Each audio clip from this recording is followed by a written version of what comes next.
تعریفیں اللہ کے لیے۔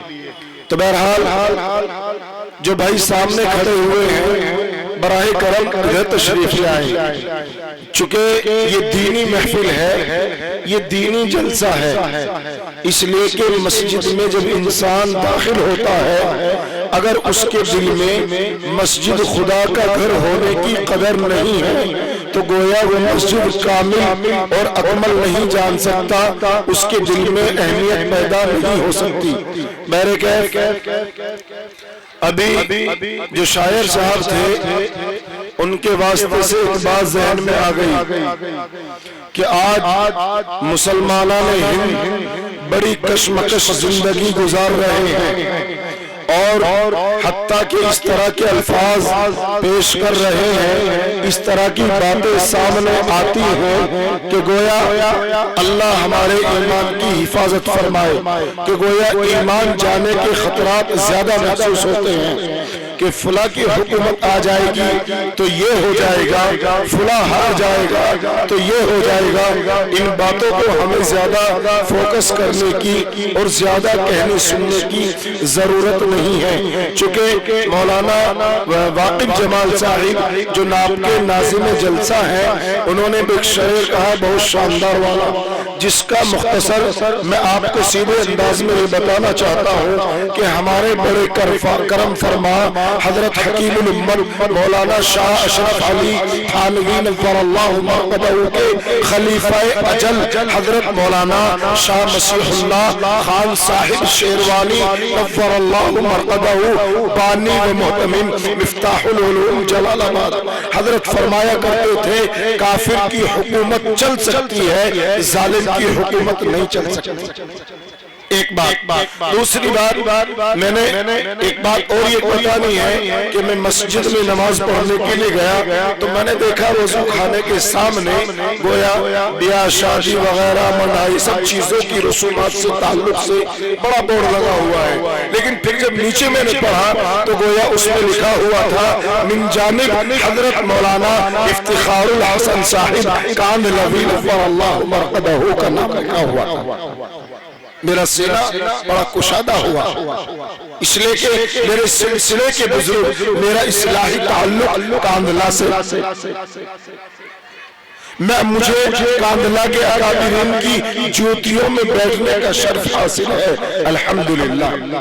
تو بہرحال کاندھلے کے اکابر کی یہاں دیکھا میں نے تو میرے ذہن میں بات آئی کہ لوگ کہتے ہیں کہ مولوی اسٹیج پر بیٹھ کر کے کرسی پر بیٹھ کر کے تقریر کر دیتا ہے، لیکن جب عملی جامہ پہنانا آتا ہے تو گویا صفر ملتا ہے۔ یاد رکھیے گا، توجہ کے ساتھ سنیے گا، توجہ رہے گی تو بات سمجھ میں آئے گی، توجہ نہیں رہے گی تو بات سمجھ میں نہیں آئے گی۔ بہرحال بچوں بیٹے ادھر بیٹھ جاؤ، ادھر بیٹھ جائیے ماشاءاللہ۔ بہرحال میں آپ کو دو عظیم الشان شخصیت جو کاندھلا ہی نہیں بلکہ دہلی اور دہلی ہی نہیں بلکہ آل ورلڈ ہے پوری دنیا میں، جس کے نام کا ڈنکا بجا اور جس نے اس تبلیغ کا کام دنیا کے ملک در ملک اور گویا گھر پہ پہنچانے کا کام کیا، وہ عظیم الشان شخصیت حضرت مولانا یوسف صاحب کاندھلوی نور اللہ مرقدہ اور حضرت مولانا انعام الحسن صاحب نور اللہ مرقدہ کے واسطے سے ہے۔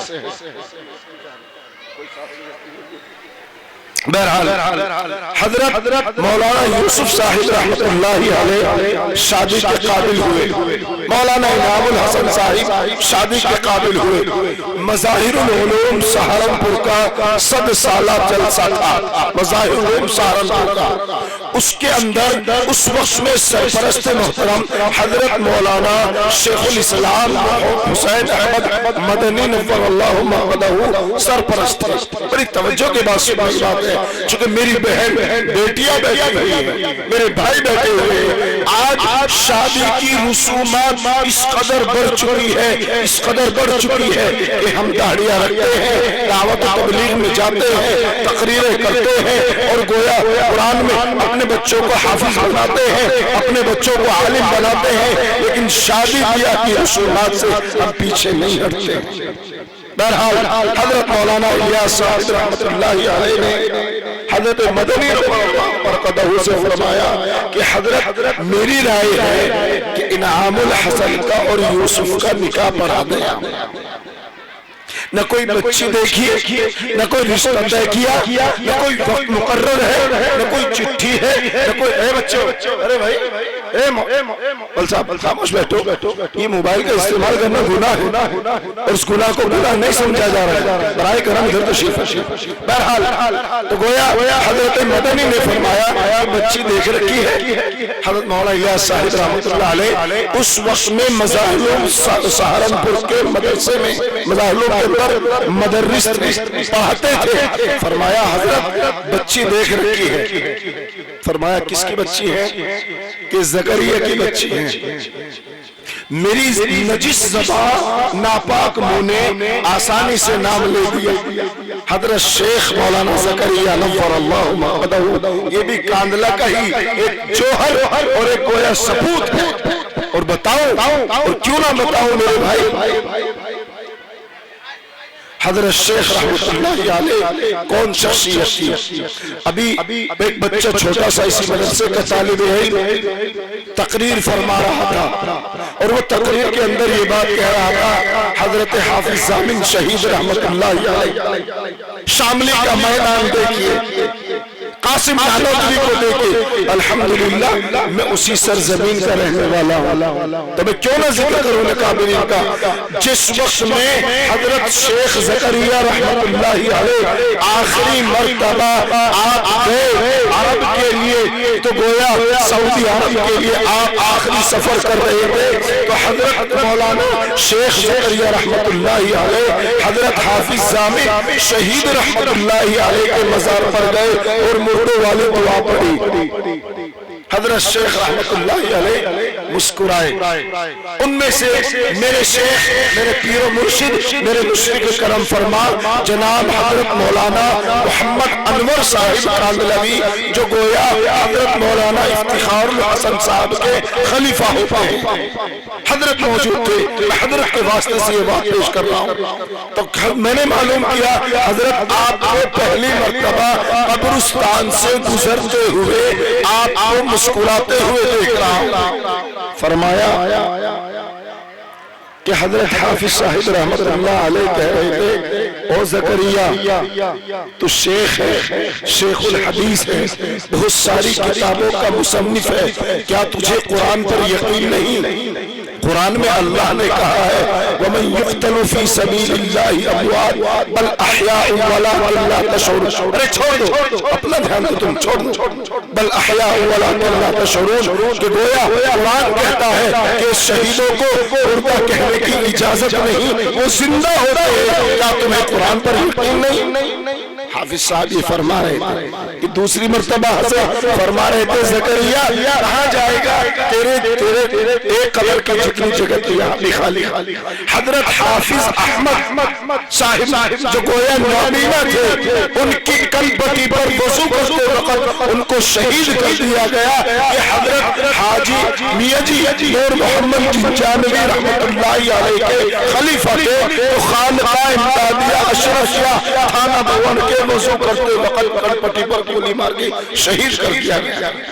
بہرحال حضرت شیخ رحمت اللہ علیہ لمبی باتیں نہ کر کے حضرت شیخ رحمت اللہ علیہ کی واسطے سے فرمایا کہ زکریا کی بیٹی ہے. جو اصل بات بتانا چاہتا ہوں کہ زکریا کی بیٹی ہے. فرمایا بلائیے. حضرت شیخ رحمت اللہ علیہ کو بلایا.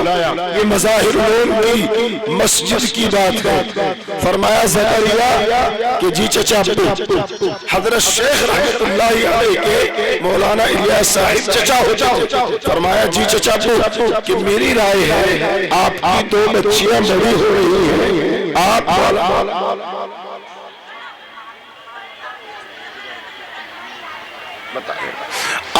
بتا رہے تھے آپ کی دو بچیاں بالغ ہیں اور یوسف اور انعام الحسن بھی نکاح کے قابل ہو گئے ہیں. میری رائے یہ ہے کہ آپ جو ہیں ان دونوں بچیوں کا نکاح یوسف سے اور انعام الحسن سے کرا دیں. فرمایا چچا ابو جیسا آپ کا حکم.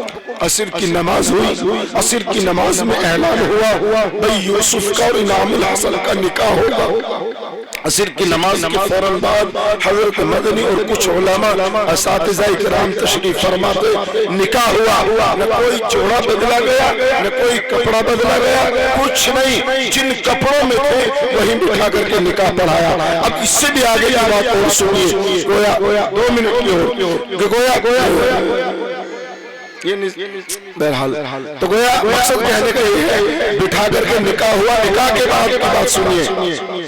حضرت شیخ سے معلوم کیا، زکریا میری رائے یہ ہے یہ دونوں بچے پڑھنے والے ہیں، پڑھتے ہیں، طالب علم اسٹوڈنٹس ہیں، اگر ان کو کام نہ بھیجا جائے گا تو ان کی تعلیم کا حرج ہوگا۔ میری رائے ہے کہ تو اپنے مکان میں اوپر، کچا مکان آج بھی موجود ہے، کچے مکان اوپر ان دو بچیوں کے لیے دونوں کمرے میں 2 چارپائی ڈال، یعنی جس کی بچی اس کے مکان میں رخصتی ہو رہی ہے۔ یہ ہمارے کابرین نے ہمیں دکھایا ہے، جو اللہ کے حکم نبی کے طریقے پر چلے گا اللہ اس کو ایسے بلند کرتا ہے۔ اس کے بعد اور جو لوگ اعتراض کرتے ہیں مجھے چٹھی میں نہیں بلایا، برات میں نہیں بلایا، دکھائے میں، چھوٹا سا ٹکڑا لیا کاغذ کا حضرت مولانا الیاس صاحب نے اور اس پر لکھا، جس چودھری کی ناک نہ کٹتی ہو، انعام الحسن کا اور یوسف کا ولیمہ ہے سہارنپور۔ کاندلے کے لوگوں کے لیے لکھا، سہارنپور انعام الحسن کا اور یوسف کا ولیمہ ہے، وہ تمام حضرات نہ جائیں۔ یہ ہمارے اکابرین کا طریقہ۔ آج کوئی دنیا میں ایسا ملک ہے، کوئی ایسی جگہ ہے جہاں مولانا یوسف کو نہ جانتے ہو لوگ، جہاں گویا مولانا انعام الحسن کو نہ جانتے ہو لوگ، جہاں مولانا الیاس کو نہ جانتے؟ کیوں؟ کسی ملک کے پرائم منسٹر تھے وہ، صرف سے اللہ کے حکم نبی کے طریقے کے پیروکار تھے۔ بہرحال گویا کہنے کا مقصد یہ ہے میرے بھائیوں، بزرگوں، دوستوں، کہ ہمیں آج شریعت اور سنت پر عمل کرنے کی ضرورت ہے۔ اور گویا اسی کے ساتھ ساتھ میں آپ کو یہ بھی بتا دوں کہ جلسہ جو ہوا ہے، مدرسے والوں کے 2 مقصد ہوتے ہیں۔ ایک مقصد یہ کہ پورے سال آپ نے مدرسوں کو کیا دیا اور آپ کو مدرسوں نے کیا دیا، یہ مقصد ہوتا ہے نا، مدرسوں کو کیا دیا اور آپ نے مدرسوں نے آپ کو کیا دیا۔ تو گویا ہمارے سامنے حضرت علامہ رفیق صاحب نور اللہ مرقدہ فرمایا کرتے تھے کہ گویا جس مدرسے کو آپ نے انکاؤنٹڈ لاکھ پیسہ دیا اور اس مدرسے نے آپ کو ایک حافظ قرآن دے دیا، تو اپنے دل پر یقین کر کے بیٹھ جائیے کہ الحمدللہ ہمارا پیسہ صحیح جگہ جا رہا ہے، ہمارا پیسہ اللہ کے راستے میں قبول ہو رہا ہے۔ تو بہرحال آپ کا یہ میرا تو پہلی مرتبہ کا اتفاق ہے حاضری کا، آپ کا یہ چھوٹا سا مدرسہ، اس چھوٹے سے مدرسے میں 3 حفاظ کرام، یہ عند اللہ معمولیت کی علامت ہے، ان اساتذہ کرام کی قربانیوں کی علامت ہے، ان اساتذہ کرام محتمین اور دیگر آج کا تعاون کرنے والوں کے لیے وہ کامیابی اور کامرانی کی علامت ہے۔ کیوں؟ اس لیے کہ یہ وہ دور ہے، لڑکھڑاتا لرزتا دور ہے جب مدرسوں کو اور مدرسے والوں کو ٹیڑھی نظروں سے دیکھا جا رہا ہے۔ ٹھیک ہے، دیکھ لیجیے، کوئی نیا مسئلہ نہیں، لیکن مجھے اور آپ کو سیدھی نظر سے دیکھنا چاہیے، نہیں دیکھنا چاہیے؟ ہمیں علماء کی قدردانی کرنی چاہیے۔ تو اس لیے میں آپ کی بہت ہی مختصر سے وقت میں سیدھی بات، میں نے کہا تھا میں بہت سخت زمین کا ہوں، میری زبان بھی سخت ہے، میرا مزاج بھی خشک ہے، میں مظفر نگر سے آیا ہوں، تو گویا میں سیدھی بات یہ کرتا ہوں کہ مدرسے والوں کو تعاون کی ضرورت ہے اور ہوتی ہے، مدرسے والوں کو تعاون کی ضرورت ہوتی ہے۔ میں آپ سے اللہ کے لیے اور اس کے رسول جناب محمد رسول اللہ صلی اللہ علیہ وسلم کے مہمان یعنی قرآن کریم کا پڑھنے پڑھانے والوں کے لیے سب سے پہلے اللہ کے لیے ایک آدمی ایسا کھڑا ہو جائے یہ کہے کہ 11,000 روپے میری طرف سے ان مہمان رسول کے لیے، خیرکم من تعلم القرآن وعلمہ، سب سے بہتر وہ شخص جو قرآن کو سیکھے اور سکھائے۔ میرے ابا کے سالے سوال